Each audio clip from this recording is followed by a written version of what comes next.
Pues muy buenos días en Cancún y muy buenas tardes en Barcelona, a sus alrededores. Estamos pues muy felices de contar con la presencia de Nacho Bañeras, pues un filósofo práctico muy destacado en Europa, en España. Tiene pues ya una trayectoria consistente, tiene un programa en Radio Nacional de España, su escuela Curazú y Curamundi, ya tiene algunos años con ella, muchos proyectos y varias publicaciones.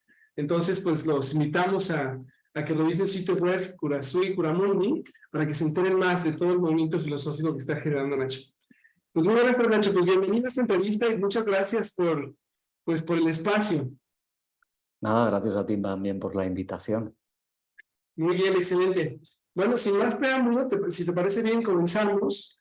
Y quisiéramos, bueno, la idea sería comenzar por las causalidades o casualidades, ya nos dirás tú, que te han llevado a la filosofía.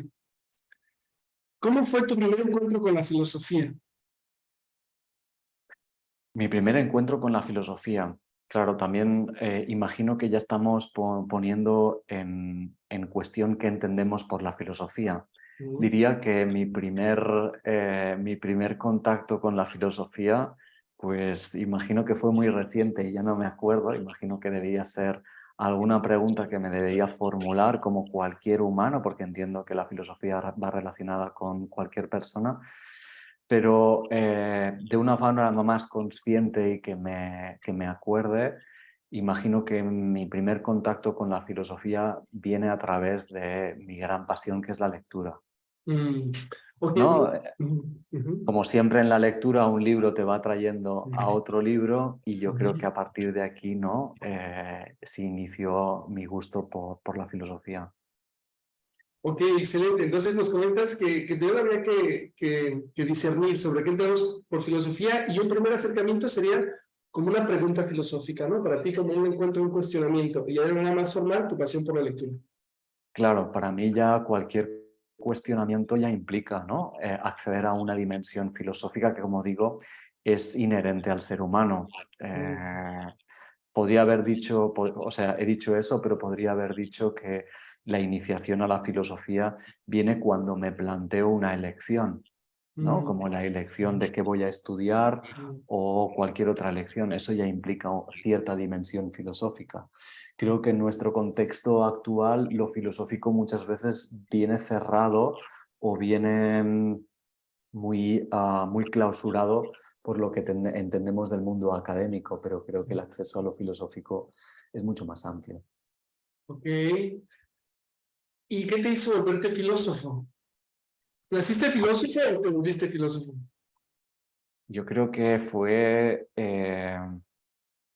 no lo sé, fue, fue la propia vida, me imagino, fue la propia vida. Es decir, otra vez, fue el hecho de preguntarme por qué me pasaba lo que me pasaba, por qué era como yo era en ese momento y a partir de ahí, ¿no? Intentar responder a eso, intentar responder a cosas que me estaban pasando en ese momento, ¿no? Por ejemplo, ¿por qué yo era una persona tímida?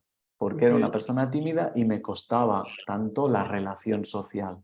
Pues eso fue una de las preguntas que evidentemente comportaba en ese momento sufrimiento, ¿no? Porque me sentía distante respecto al contacto social y el hecho de poder, ¿no? rascar para encontrar una pregunta, yo creo que es una de las vías a través de las que acceder a la filosofía y en concreto la filosofía que más me apasiona, que es el autoconocimiento.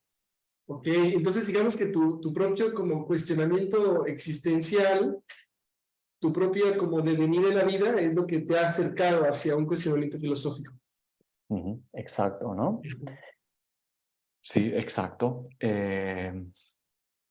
Sí, no lo sabría decir de otra manera, ¿no? Una búsqueda, ¿no? La búsqueda de por qué soy como soy, qué quiero, quién soy, qué es el ser humano.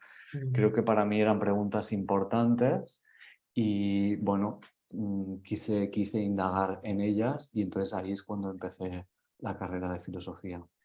Excelente. ¿Y qué ha hecho la filosofía en tu vida y qué estás haciendo tú con la filosofía?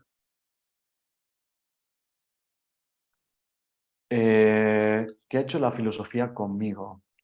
Creo que la filosofía, y la vuelvo a entender en sentido amplio, no solamente el hecho de de hacer la carrera, sino de la lectura o los diálogos filosóficos con otras personas o el contacto con otras personas y la propia vida, ofrecerme muchos caminos a través de los que poder descubrir y también ofrecerme puertas que me interpelan o que me han interpelado, me han zarandeado y me han puesto en cuestión mi forma de ser, mi forma de actuar y mi forma de vivir. Yo creo que eso es algo que la filosofía, pues, ¿no? Zarandea. La filosofía en general zarandea y pone en cuestión los parámetros a través de los que vivimos. Eso creo que es lo que nos ofrece principalmente la filosofía. Y a partir de ahí, pues es lo que nosotros podemos hacer con esos cuestionamientos, ¿no? ¿Cómo respondemos? Y ahí de una forma humilde creo que las respuestas que yo puedo ofrecer a esos cuestionamientos pues son respuestas temporales, contingentes, situadas para un contexto, que van cambiando y a través de las que puedo ir recorriendo un proceso de maduración. Ok, entonces digamos que la filosofía contigo ha sido como un proceso de interpelación constante, ¿no? Situado. Y tú con la filosofía, porque digo, trabajas con filosofía, ¿no? O sea, tú Claro, y profesas en entonces, filosofía. vale. Claro, y entonces fíjate, ¿no? Estamos hablando de un potencial que tiene la filosofía que a mi entender es muy rico. ¿Por qué? Porque me está ofreciendo un proceso de maduración y un proceso de libertad en la medida en que me cuestiona las creencias a través de las que vivo, cuestiona también los parámetros culturales y sociales a través de los que me he formado, por tanto cuestiona mi sociedad y mi cultura, y eso me abre una puerta de libertad. Entonces, ¿qué hago yo con eso? Pues lo que intento es generalizarlo, ¿no? Es decir, volver a reivindicar esta dimensión que va más allá de el hacer la carrera, que simplemente tiene que ver con el hecho de vivir. Vivir tiene que ver con el sentirme interpelado por lo que me pasa, ¿no? El cuestionamiento que la vida continuamente, a través de los conflictos, a través de las elecciones, a través del malestar, me va interpelando y pues eso la vida me empuja a responder a cada momento. Pues esta dimensión filosófica de la vida creo que es la que yo he ido construyendo para ofrecerla de una forma pedagógica y ligada a la filosofía académica. Entonces digamos que tu propio proceso de indagación existencial, de autoconocimiento, sería como el detonante de tu proyecto filosófico, porque dijiste generalizar esta posibilidad, ¿no?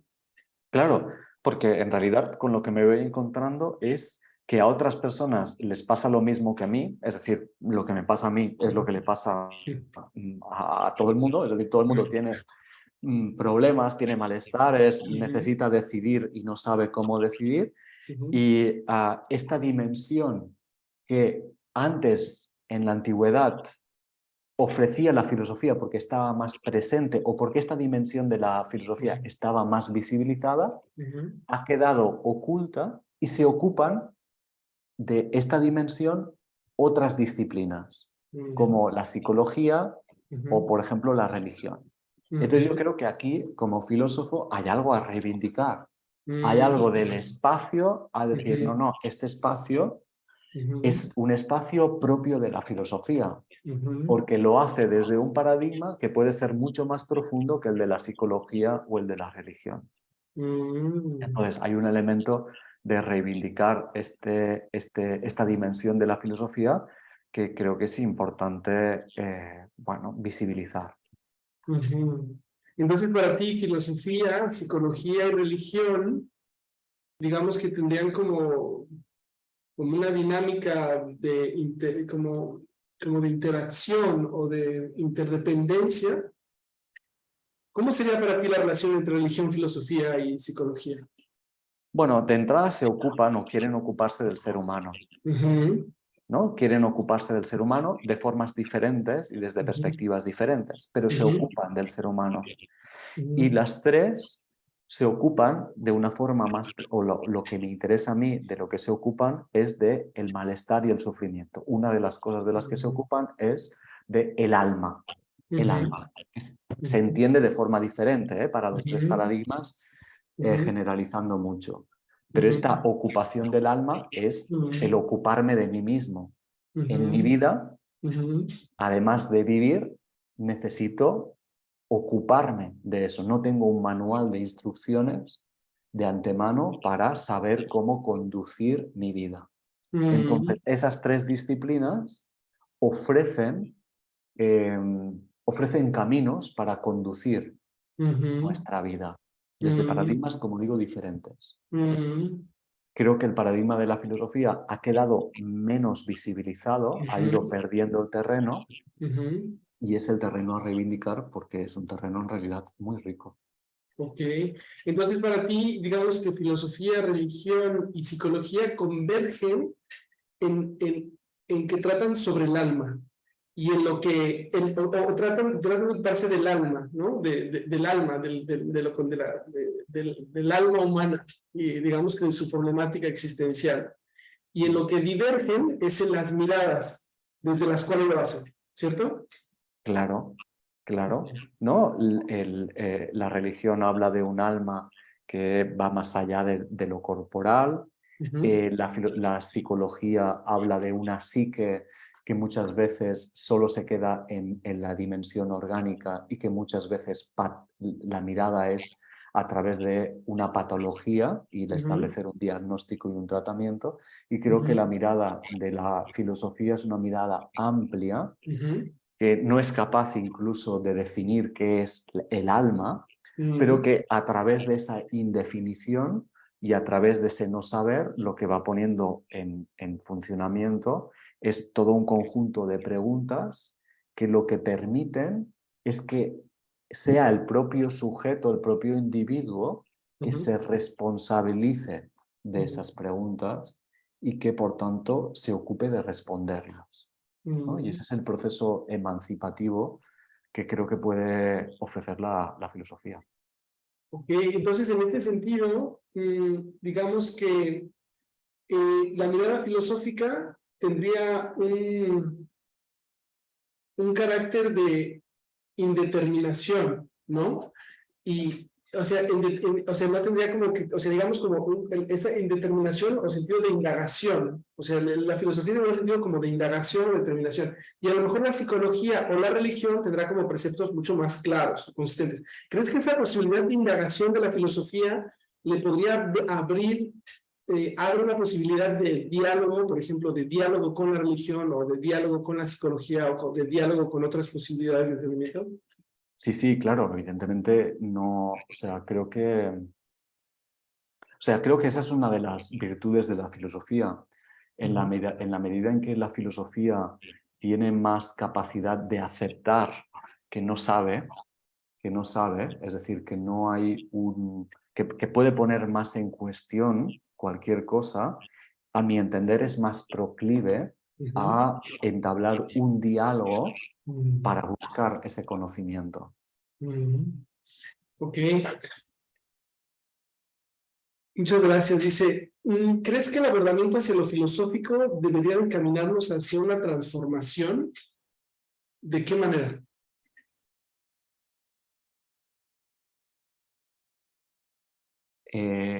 Sí, a ver, creo que la filosofía tiene por finalidad cuestionar. Por tanto, si ese cuestionamiento es profundo, a lo que debe dar paso es a una transformación de aquello que se cuestiona.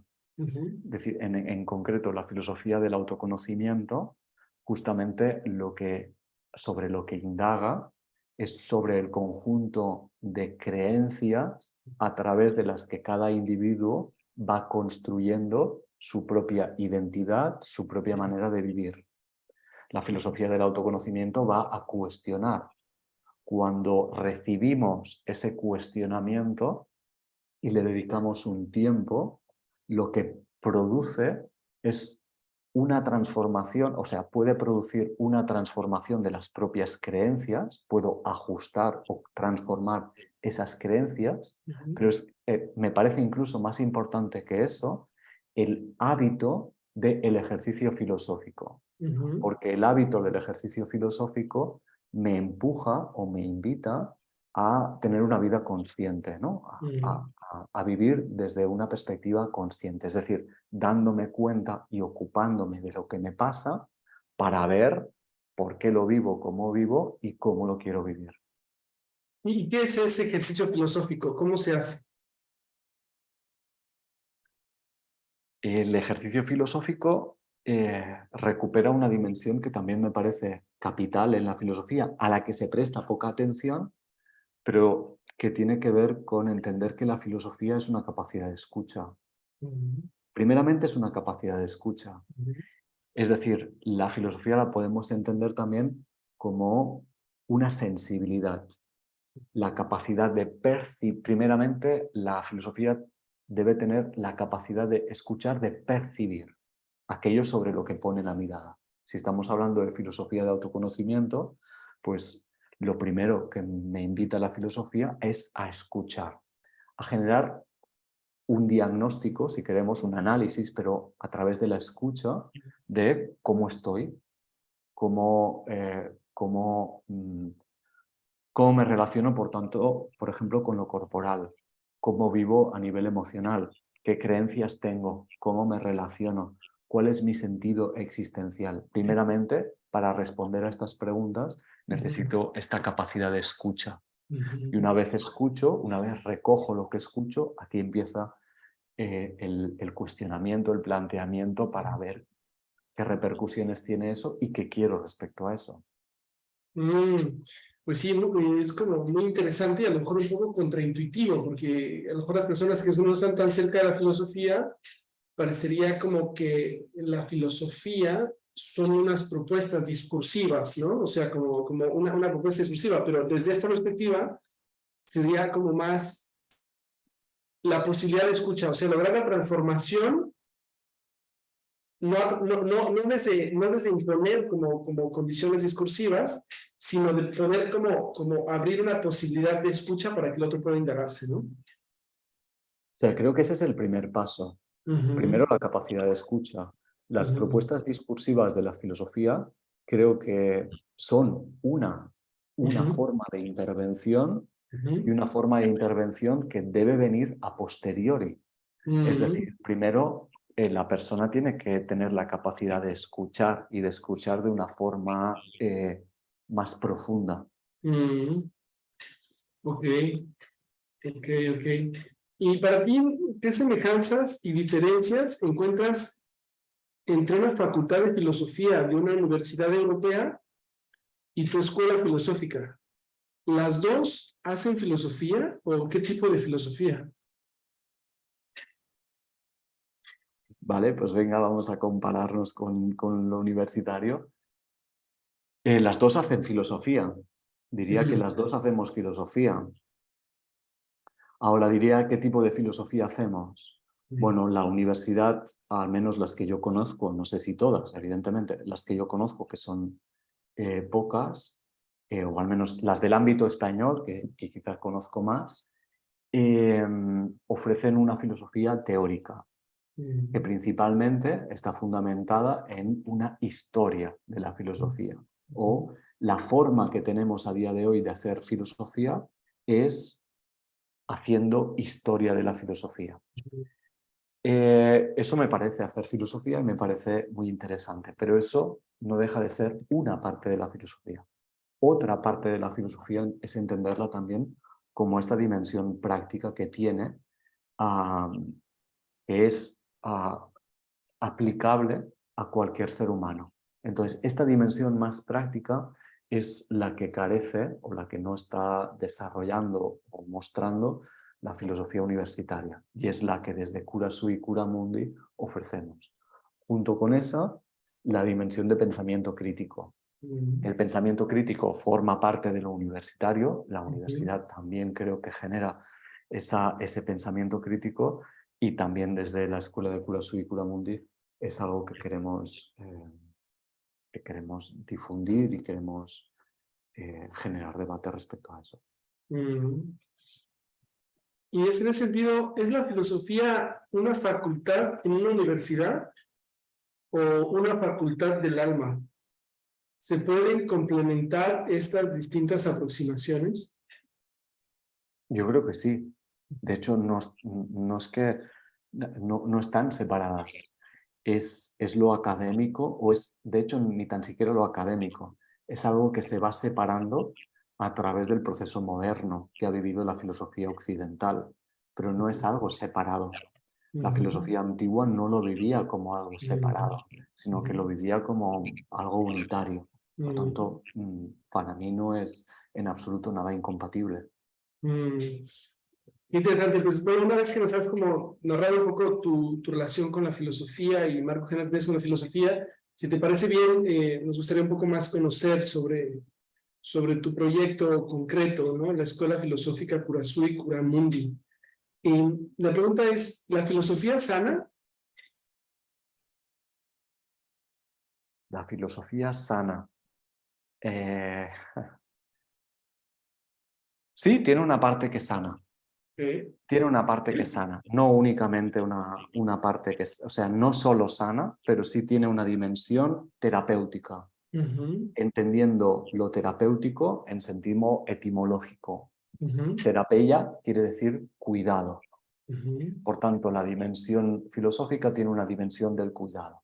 Esta dimensión del cuidado es para nosotros algo fundamental, de ahí que la escuela se llame el cuidado de sí, el cuidado del mundo. Cuidado está relacionado etimológicamente con pensar. Desde la modernidad nosotros entendemos de una forma limitada el pensar como un proceso racional, pero ese proceso de pensar también tiene una dimensión del cuidado. Cuando yo pienso algo, también me estoy ocupando de eso que pienso, también estoy velando respecto a aquello que pienso. Y en ese sentido, el ser humano, en la medida en que es un ser vulnerable, es un ser que puede ser afectado desde diferentes formas, necesita ser cuidado. Además, el ser humano es un ser que va recibiendo heridas de la vida, ¿no? Heridas de la vida quiere decir que viene confrontado con el mundo, que ya de entrada es un ser que vive en el mundo sin tener un marco existencial que resuelva de entrada todas sus preguntas. Por tanto, es un ser que necesita un cobijo, y ese cobijo es algo que puede ofrecer la filosofía. Por tanto, la filosofía no solo sana, sino que la filosofía permite una vida más emancipada, más libre respecto a las creencias, la filosofía también ofrece esta dimensión de cuidado y la dimensión finalmente terapéutica. Ok, entonces, desde esta perspectiva, ¿la filosofía del autoconocimiento piensa con la cabeza o piensa con el corazón? La filosofía del autoconocimiento creo que piensa desde el cuerpo, o a mí me gusta entender que piensa desde lo corporal, desde lo emocional, desde lo mental, lo lógico, y desde lo relacional, y desde el vínculo con el otro y con el mundo. Por tanto, también a mí al menos defiendo el hecho de partir de una definición del ser humano más amplia que simplemente el hecho de entenderlo como un ser únicamente racional. Entonces, digamos que el autoconocimiento podría pensar desde la intersección, ¿no? A lo mejor entre lo emocional, entre lo relacional, entre lo vital, entre la relación con el mundo. O sea, pareciera que es algo que pasa entre como distintas dimensiones o a través de ellas, ¿no? Sí, a través de ellas, ¿no? A través de ellas se nos ofrecen puertas que permiten, ¿no?, conocer a la persona, que es fundamentalmente el autoconocimiento. ¿Qué es el proyecto Curazú y Curamundi? ¿Cuáles son sus orígenes? ¿Qué es lo que buscan? Bueno, a priori, primeramente, cuando yo empecé ese proyecto en el año 2010 o antes del 2010, empecé con un blog. Estaba en ese momento haciendo el doctorado de filosofía y lo que simplemente quería era compartir escritos que empezaban a visibilizar o que para mí visibilizaban esta dimensión del autoconocimiento. Progresivamente, ¿no? A medida que me fui formando, Kurasui Kuramundi fue ofreciendo ese proceso de autoconocimiento a otras personas, es decir, ofrecía sesiones de acompañamiento filosófico. A partir de ahí empecé, me parece en el año 2015 o 2014, a abrir la formación para aquellas personas que querían acompañar a otras desde una perspectiva filosófica. Y junto con eso he ido ofreciendo diferentes cursos que combinaban esta perspectiva de autoconocimiento y pensamiento crítico, que creo que son los dos pilares a través de los que mostrar la filosofía de Kurasui Kuramundi.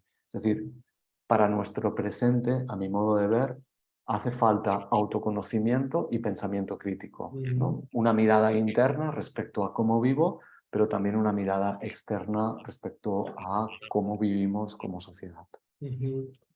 Cuando hablas sobre pensamiento crítico y cómo se relaciona tu concepto, el concepto que tienes de pensamiento crítico y el concepto kantiano de sapere aude, ¿está relacionado o es distinto o es lo mismo? Bueno, evidentemente hay una relación, ¿no? El sapere aude kantiano tiene por horizonte la mayoría de edad del ser humano, la emancipación del ser humano. Eso es algo que el pensamiento crítico, en la medida en que busca, ¿no? Que la persona desarrolle un pensamiento autónomo, pues esa es una vinculación Okay. fundamental. ¿Y cómo fuiste estructurando tu proyecto? ¿Qué has aprendido en el camino? ¿Qué he aprendido en el camino? ¿Qué he aprendido en el camino? A tener paciencia, imagino. A tener paciencia, es decir, el proyecto se desarrolla con su propio tiempo, a su propio tiempo, ¿no? Tiene su propio tiempo de desarrollo. Eso primeramente. He aprendido también, creo que eso es algo que también uno aprende cuando hace un proyecto, a ir construyendo mi criterio. Es decir, a poder poner, ¿no? Mi criterio en diálogo con las críticas que recibo, sin por ello quedarme inmovilizado por el miedo a la crítica o a la posible opinión de los demás. Entonces, ahí hay una dialéctica respecto a eso, porque creo que desde la filosofía práctica, ¿no? Pues a veces se nos ve como poco académicos, o en la calle se nos ve como demasiado académicos, ¿no? Desde la calle demasiado académicos, o demasiado ligados con la psicología y poco ligados con la filosofía, o al contrario. Siempre estamos en un terreno ambiguo, que creo que tiene mucha riqueza, pero que implica convivir con las críticas y sacar el partido a esas críticas. Por tanto, creo que ese sería otro aprendizaje, ¿no? Sacar partido a la crítica. Ok, o sea, sería como tomar las críticas, o sea, saber escuchar, ¿no? Filosóficamente las críticas y poder como integrarlo para o sea, desarrollar el proyecto, ¿no? Para hacerlo más rico, sí. Para hacerlo más rico. Ahí habría que aplicar la actitud filosófica propiamente para la gestión de proyectos, ¿cierto?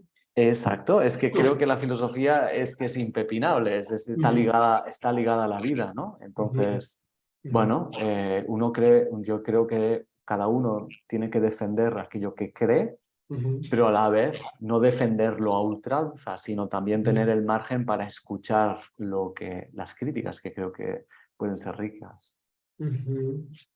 Y la práctica filosófica se hace en colaboración con otros. ¿Qué quieres decir? La O práctica. sea, lo que me refiero es como tu proyecto filosófico, o sea, esta actitud filosófica o esta como idea de la filosofía práctica implica la colaboración necesariamente con otras personas o con otras instituciones o con otras entidades? O sea, el desarrollo de tu propio proyecto. No, el desarrollo de mi propio proyecto se ha desarrollado, o sea, lo he desarrollado de una forma muy personal. Lo que sí que se han añadido, ¿no? Personas que han ido enriqueciendo la propia plataforma, ¿no? Eso sí, se han ido añadiendo personas, eso sí, que creo que han enriquecido el proyecto y por tanto le han dado mucha más calidad. O sea, de alguna manera crees que, o sea, que la forma de tu proyecto, o sea, el proyecto de la Escuela Filosófica Kurasui, de alguna manera refleja también como tu propia experiencia con la filosofía, ¿no? Tu propia manera de entender esa filosofía, ¿no? Sí, sí, sí, Ujú. sí, sí, sí, sí, sí. Pues, entonces, en este sentido, los filósofos prácticos, como tendrían que, si quieren hacer una escuela o proyectos de intervención filosófica, pues esos estarán permeados por su propia identidad o su propia subjetividad. Es que diría que cualquiera está permeado por su propia subjetividad y todo lo que hace es un reflejo de sus creencias y cómo vive. Lo que pasa es que eso, si le ponemos atención, si lo escuchamos, le podemos dar más calidad, ¿no? Es decir, ¿no? Yo creo que sí, y que además, en la medida de lo posible, uno tiene que ser consciente de eso para también darse cuenta de las limitaciones que eso implica o de las limitaciones que eso puede implicar.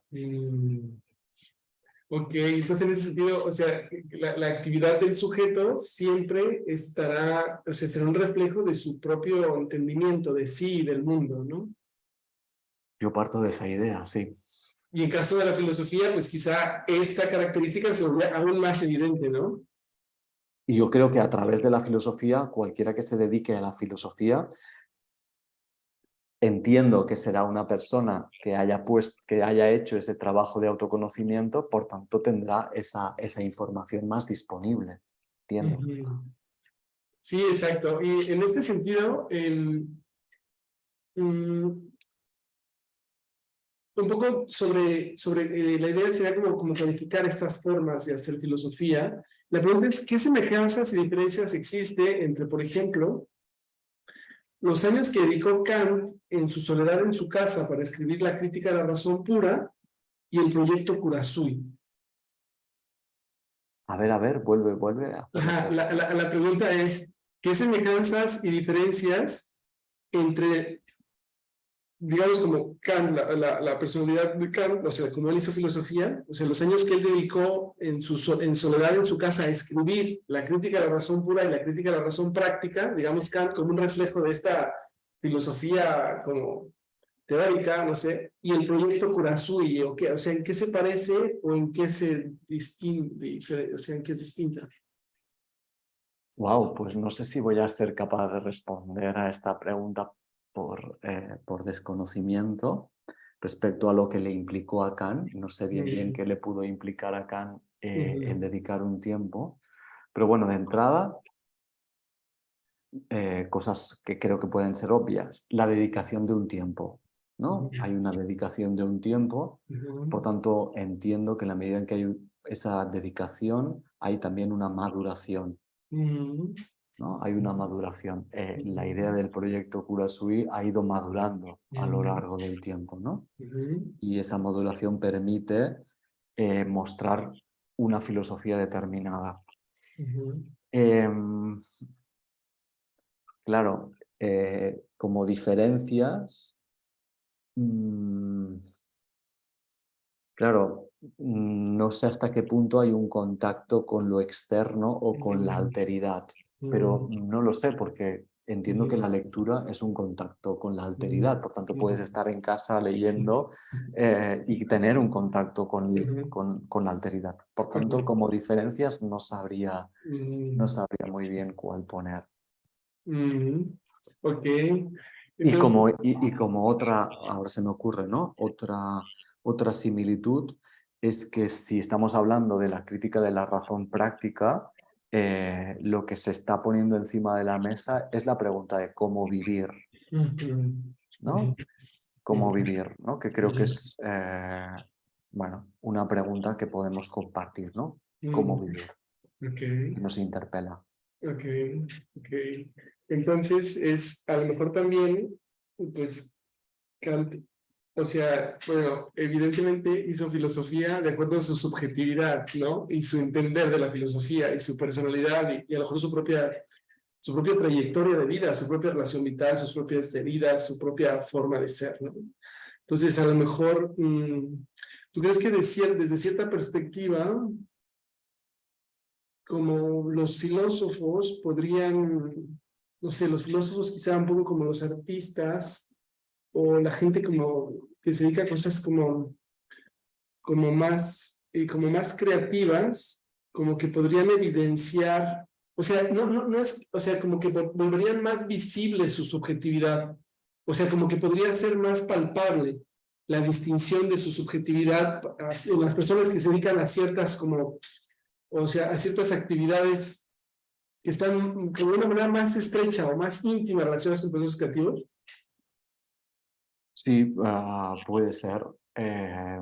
No me la había planteado esta pregunta, puede ser. Puede ser. Ahí hay Byung-Chul Han, ahí tiene un texto, me parece que es Byung-Chul Han, que habla de la hipocondría de Kant. Ah, ok. La hipocondría de Kant y cómo Kant estaba preocupado porque tenía un pecho estrecho. A partir de aquí, Byung-Chul Han hace un desarrollo que no sé si me acordaré, pero entiende cómo esa estrechez de corazón, en realidad, del pecho y de corazón, le lleva a hacer una determinada filosofía. No lo conozco suficiente, lo dejo ahí, pero bueno, entiendo que sí, que la subjetividad interfiere en el proceso creativo. Ahora bien, no condiciona, o sea, puede no condicionar. Es decir, ahí falta el elemento de conciencia. Si yo tomo conciencia de cuáles son los condicionamientos a través de los que yo vivo, en esa toma de conciencia se me abre también la puerta de la libertad. Es decir, se me abre la pregunta de qué quiero hacer respecto a eso. Por contra, si no me lo pregunto, si no me pregunto por qué soy como soy o por qué hago lo que hago y cómo lo hago, si no hago esa pregunta, ese condicionamiento está más presente. Eso queda en sombra y eso que queda en sombra puede condicionar más. Y en ese sentido, la filosofía se nutre más de lo creativo o de la realidad. Pues tampoco te sabría responder esa pregunta. Diría que es un diálogo entre lo que me encuentro y qué hago respecto a aquello que me encuentro. ¿No? Entre lo que me encuentro y aquello que... Y bueno, ahorita pasando por Byung-Chul Han y Kurazui y Kant, para ti, desde tu perspectiva, ¿hay una distinción entre la filosofía teórica, la filosofía práctica o aplicada? O sea, ¿es la misma filosofía o son distintas filosofías? Para mí no, para mí son las mismas, es decir, toda filosofía tiene una dimensión práctica y una dimensión teórica, y una fundamenta la otra, ¿no? Entonces van unidas. Lo que ha quedado sesgado, lo que ha quedado roto, es la capacidad de la filosofía de interpelar. Más que lo que ha quedado roto es entender que la filosofía es lo que decíamos al principio, ¿no? Un ejercicio espiritual, es decir, un ejercicio de vida, como lo decía Pierre Hadot, ¿no? Un ejercicio de vida. Eso es lo que creo que ha quedado olvidado. ¿Qué relación encuentras entre tu escuela filosófica y otras escuelas filosóficas de la antigüedad, como por ejemplo el Jardín de Epicuro, la Academia de Platón o el Liceo de Aristóteles? ¿Qué similitudes encuentro? Primeramente encuentro como similitud una idea de felicidad, entendiendo la felicidad como un estado actitudinal Ujú, que tiene que ver con la virtud, que ujú, tiene que ver con una vida sabia, entendiendo una vida sabia como una vida que busca este ser ujú, consciente ujú, y está a través de este ser consciente, este proceso emancipatorio.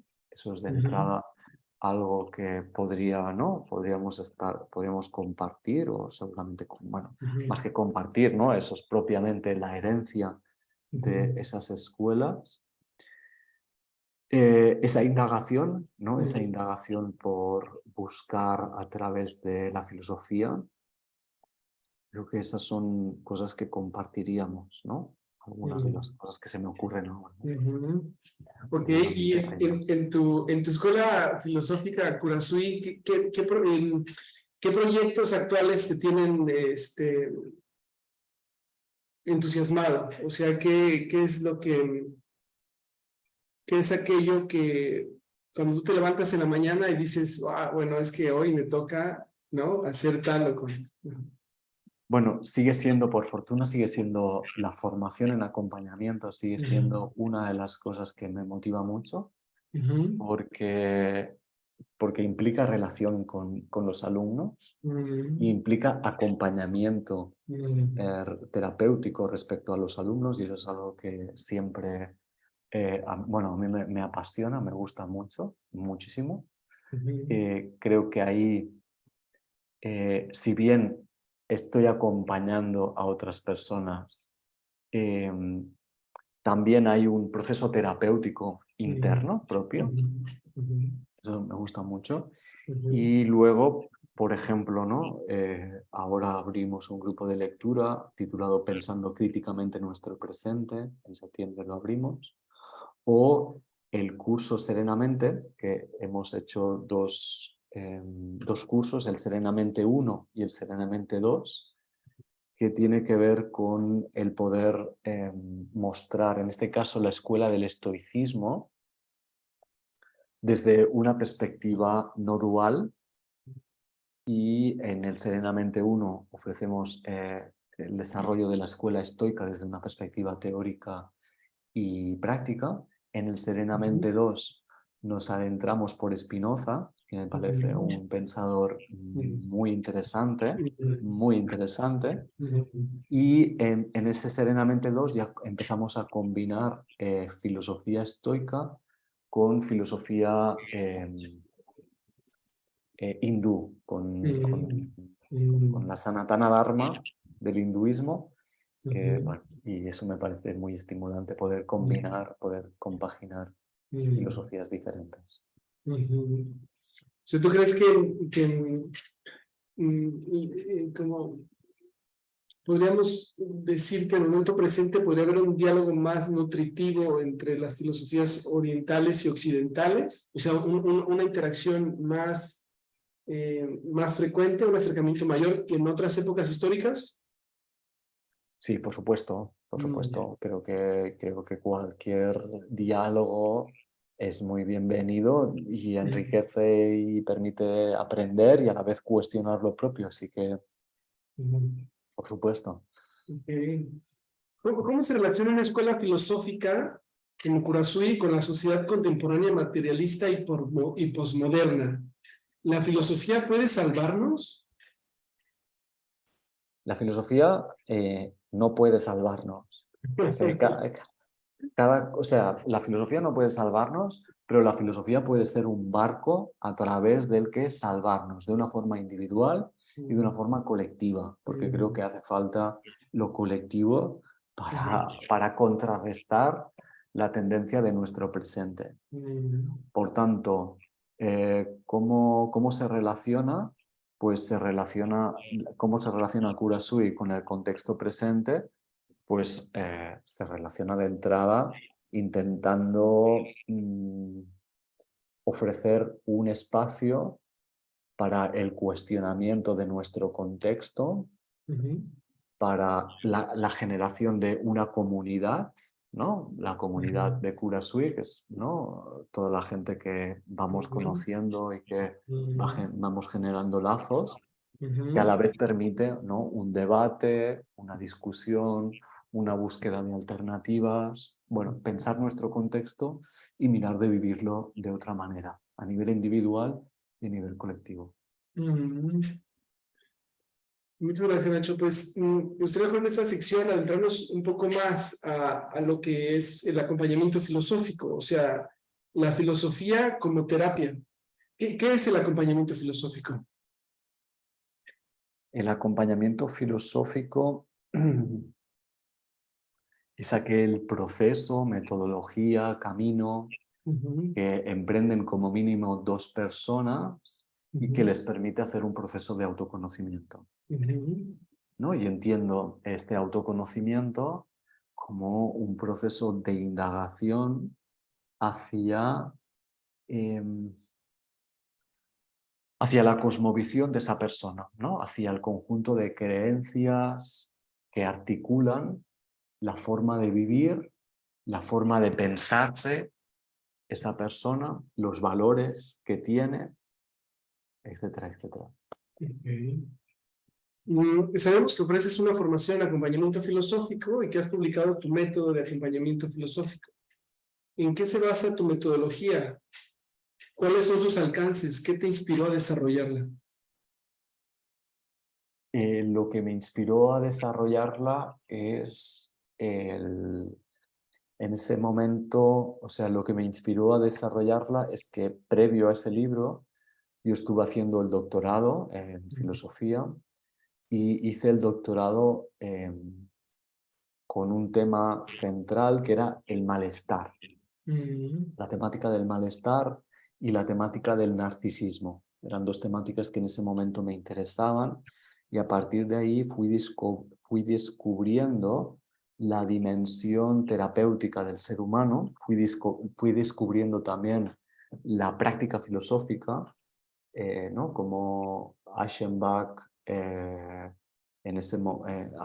había desarrollado la práctica filosófica y previo a eso también yo había ido indagando por mi cuenta y en ese sentido yo hice la formación en yoga, es decir, yo fui a la carrera de filosofía buscando autoconocimiento y como no la encontré, la busqué yéndome a filosofía oriental y a psicoterapia humanista. Yo hice una formación en psicoterapia humanista y a partir de ahí, con estas 4 pilares de filosofía, doctorado, psicoterapia humanista y formación en yoga, fui construyendo el sistema de, como yo entiendo, el acompañamiento filosófico. Y en tu experiencia de dar formación en acompañamiento filosófico y hacer acompañamiento filosófico, ¿cuáles han sido tus momentos más felices? ¿Qué es lo que más disfrutas de hacer esto? ¿Qué es lo que más disfruto? Pues no sabría escoger algo. Disfruto acompañando. Los grupos, me gusta mucho acompañar a grupos, aunque también me gusta mucho acompañar individualmente. Y también me gusta generalmente las preguntas de los alumnos, tanto a nivel teórico como a veces a nivel práctico, ¿no? Pues permiten, ¿no? Continuar indagando, continuar precisando, continuar investigando. Y eso pues hace que el trabajo sea algo vivo, ¿no? Algo que no esté concluido, que no esté cerrado. Y creo que eso, bueno, pues es apasionante. O sea, la propia práctica despierta las preguntas de indagación. Sí, ¿no? Entonces, y nunca podemos repetir lo mismo, o al menos yo nunca puedo repetir lo mismo. Siempre necesita ser contextualizado, o bien para el grupo, o bien para la persona, o bien para el momento.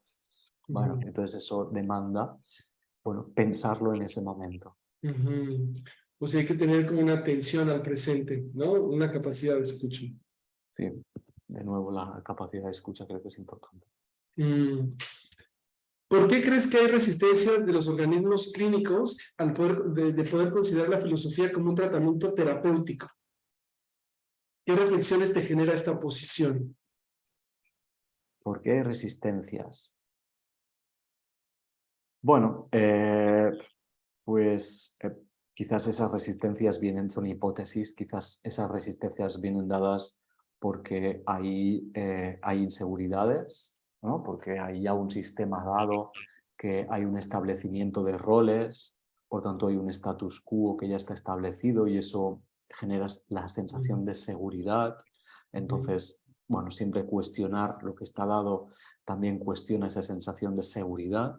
Entonces puedo entender o comprender que haya sectores que se sientan más inseguros respecto a eso.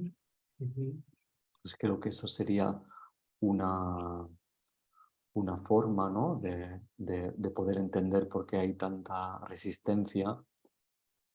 Em, También creo que hay resistencia respecto a la desconfianza que puede generar la filosofía, ¿no? Y creo que es una desconfianza que tiene hasta cierta base, porque muchas veces entendemos como la filosofía como un cuestionamiento permanente que se mete en un lugar que todo lo cuestiona, pero que al final te quedas con la sensación de que todo está cuestionado, pero que no ha solucionado nada. Por tanto, eso creo que es una mala concepción de la filosofía, pero que es una concepción bastante generalizada y que puede también, ¿no? generar resistencias. Ok. Bueno, en esta sección sería valioso si nos enfocamos un poco la mirada en la relación entre la práctica filosófica y el mundo de hoy. Ha habido como un auge, un cierto como crecimiento de la práctica filosófica, al menos pues desde el siglo pasado, con varios autores que han impulsado esta práctica. ¿Crees que tenga que ver algo que tenga que ver con nuestro tiempo histórico, con el desarrollo de la práctica filosófica, o como un cierto renacimiento, ¿no? A lo mejor de esta filosofía como forma de vida, ¿no? O sea, ¿tendrá que ver algo con lo que, o sea, esto tendrá alguna relación con el tiempo que vivimos? Sí, creo que, ¿no? que podemos encontrar relaciones. A ver, mientras estabas, creo que una de estas relaciones es que en nuestro contexto presente ha habido ¿no? aquello que se llama como la posmodernidad, pues ha habido un decaimiento de los grandes metarrelatos que ofrecían una respuesta coherente, que ofrecían un código de conducta, un sistema de valor. Eso ha quedado más difuminado y hay la sensación, o creo que se ha extendido la sensación de estar perdidos. Por tanto, ahí se abre un campo en el que la filosofía tiene muchísimo que decir. Eso por un lado. Pero también creo que el aumento de las prácticas filosóficas o de la filosofía práctica se debe a que en nuestro presente también se abre la dimensión por decirlo así, de la dimensión psíquica o de lo psi, es decir, de lo terapéutico en general, ¿no? En sentido amplio, ¿no? Aparecen un montón de técnicas que buscan, ¿no? Desde el coaching, no sé, un montón de prácticas que buscan incidir en eso, dentro de las que también aparece eh, la práctica filosófica, ¿no? Ok. ¿Crees que la práctica filosófica o la propia filosofía nos puede ayudar a crear dimensiones en donde podamos vivir armónicamente? O sea, es decir, hacia el interior y en el mundo, porque parece ser que el mundo cada vez es o sea, tanto el interior del ser humano contemporáneo y el mundo parece que es cada vez un terreno más hostil. Em, Quizás comparto esto último que dices, que el mundo es más hostil. No obstante, el ser humano yo lo entiendo como alguien que de una forma que le define está en relación con su contexto de una forma disarmónica, generalmente. Disarmónica, ¿sí? Eh, y no sé si es posible encajarlo de una forma definitiva y armónica para siempre.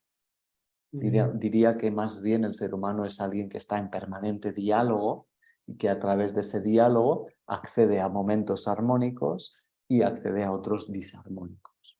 El tema es, entonces, cómo a partir de ese movimiento generar un autoconocimiento y hacer de ese movimiento algo más cálido para el ser humano. Okay. Mm. ¿Qué alternativas tiene el ser humano de hoy para nutrir su espiritualidad?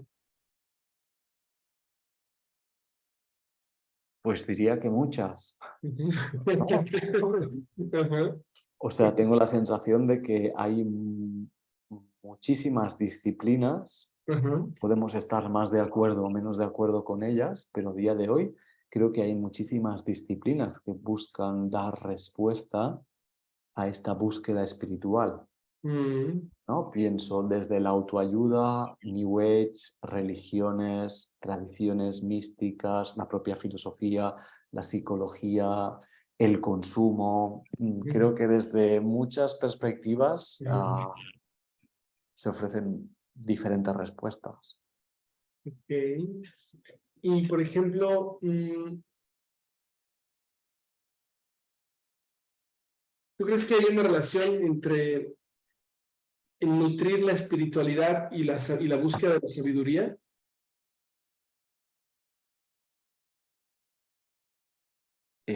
Sí. Ujú, Mm,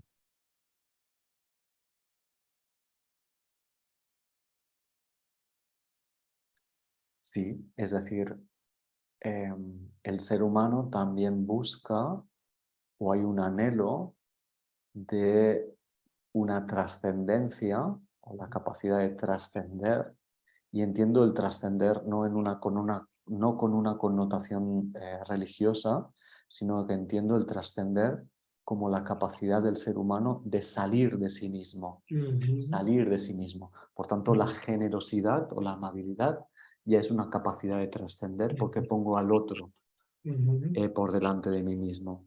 ujú, Por tanto, ahí es una tendencia del ser humano o un anhelo del ser humano que las tradiciones antiguas lo conectaban con una vida sabia. ujú. Y Ok, eso es muy interesante porque también implica entender la noción de libertad de una forma mucho más profunda y amplia como normalmente la entendemos. La libertad no ujú, solamente es el libre albedrío, la capacidad de escoger libremente las decisiones que tomo, sino que la verdadera libertad es poder distanciarme de lo que creo ok, internamente ujú, e incluso de la idea de ego, distanciarme de la idea de mm, ego. mm, ok. Entonces, como proceso de filosófico, esa actitud filosófica tendría esa posibilidad dual de poder como acercarse así, pero al mismo tiempo poder distanciarse para poder ver o verse. Ujú. Sí. O sea, ¿cómo funciona ese proceso de acercamiento a través de tomar distancia o de poder tomar distancia a través del acercamiento? Sí, si lo queremos colocar en lenguaje, creo que sirve el hecho de poder recuperar dentro de nosotros el rol de observador, ¿no? Mm, Internamente tenemos la capacidad de colocarnos como observadores de nosotros mismos. mm, Esa instancia interna que es el observador permite tomar distancia respecto a mm, nosotros y a la vez, ¿no?, mantener la suficiente distancia para captar, mm, escucharnos. mm. Ok, entonces, o sea, desde esta perspectiva, mm, y retomando esta dimensión de la filosofía antigua como la búsqueda de la sabiduría, ¿crees que la filosofía podría ayudarnos a resolver ciertos problemas complejos de nuestro tiempo presente, como por ejemplo el cambio climático o problemas como la guerra o problemas como políticos como muy complejos de abordar? O sea, la filosofía podría ayudarnos a abordar estos problemas de una mejor manera o ayudarnos a resolverlos. Sí, creo que sí. Creo de hecho que la filosofía ya está ofreciendo puertas o alternativas que evidentemente chocan con el status quo, chocan con las dinámicas de poder o con como lo queramos llamar, pero sí creo en la capacidad de la filosofía, esta capacidad creativa de pensar alternativas y de cuestionar las dinámicas actuales. En realidad no estamos haciendo otra cosa que hacer, ¿no?, mención a la capacidad del ser humano creativa de pensar alternativas. Sí, pues muchas gracias, Nacho. Nos acercamos un poco al fin de la entrevista y pues agradecerte porque la sencillez que tienes para explicar cosas complejas, pues habla de tu grado de maduración que has tenido en este andar, ¿no? O sea, yo creo que de la maduración, ¿no? La sabiduría es como poder hacer simple lo complejo. Spinoza escribió que la filosofía lo hizo feliz. ¿A Nacho Mañera la filosofía lo hace feliz? ¿Has citado a Spinoza? Vale. Sí. Vale. Spinoza dice, ¿no?, algo similar a lo que has dicho, ¿no? Que es, Sí, sí, exacto. sí, Spinoza, ¿no? Dice algo similar que es, o sea, vuelvo a citar a Spinoza contigo. Dice, quien usa correctamente el entendimiento no puede caer en tristeza alguna. Exacto. Esta frase cuando la leí pensé que era de autoayuda y, normalmente, y la estaba expresando un filósofo, ¿no?, que tiene bastante relevancia. Bueno, pues creo que la filosofía, ¿no?, si algo a mí me aporta, es el autoconocimiento, la capacidad, ¿no?, del autoconocimiento, que creo que también nos abre a la puerta de estar más sensibles, es decir, de tener más capacidad de escucha. El darnos cuenta socráticamente que no sabemos tanto como creemos, que creo que eso también es importante tenerlo en cuenta, y la alegría de Spinoza, por supuesto. Pues sí, justamente ahorita que hablas como lo socrático, pues esta entrevista también está auspiciada por Círculo Socrático Ítaca, que hace también esta búsqueda desde el autoconocimiento a través de la mayéutica y del diálogo. ¿Algo que quisieras comentar, que quisieras compartirnos, que no hayamos tratado en la entrevista? No, tú decías antes que, ¿no?, que tenías la percepción de que he explicado así más llanamente. Así creo que podría haber explicado mucho mejor, más diáfano. Bueno, me alegro que se hayan entendido, que hayas entendido las respuestas. No, lo que haría es una invitación a la filosofía, ¿no? Y yo invitaría a todo el mundo a algo inevitable, que en realidad es inevitable, pero hacerlo con más conciencia, hacerlo con alegría también, porque creo que es algo que en realidad nos conduce a la alegría y que además, ¿no?, a través de lo que podemos sentir compañía, ¿no? La filosofía nos ofrece compañía. Y creo que a día de hoy una buena compañía cálida, comprensiva y que, ¿no?, que sea capaz de indagar en nosotros, pues no es para nada menospreciable. Sí, entonces así como la filosofía ha hecho feliz a Spinoza, como también puede extenderse a cada Exacto. uno, ¿no? Sí. Pues muchísimas gracias, Nacho, por esta entrevista. Ha sido pues un gran gusto y un cálido encuentro, muy filosófico y cercano.